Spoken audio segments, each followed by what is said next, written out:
tôi plơ này chị làm tay vô tay liên kèm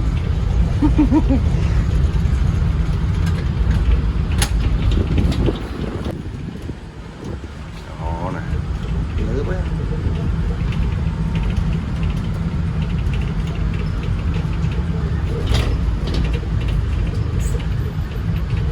rồi chất bán đấy bán phi đã bảo không mấy thằng xa tí chân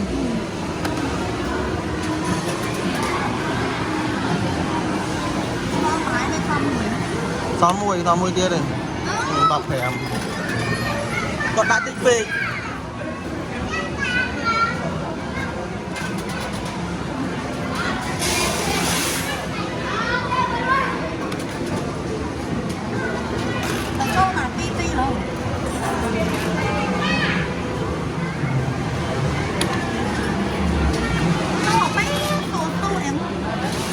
chất đấy nè chất đấy nè mùi một ạ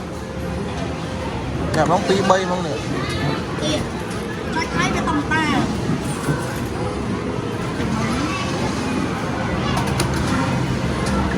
kỳ tia luôn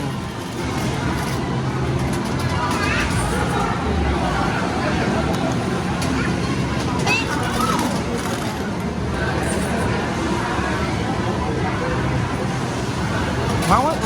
rồi ơi bây giờ thật liệt được không ấy chân trong nữa nè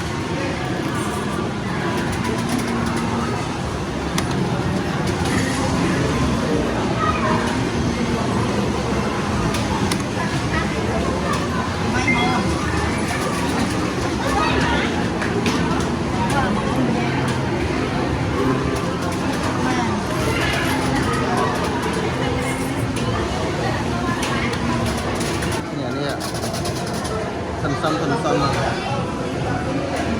ôi là viêm phốt là nó mất cả lạp mau ấy nhỉ nó viêm phốt nó là kli viêm lẽ ớt viêm cả lạp mau này nè cái nhá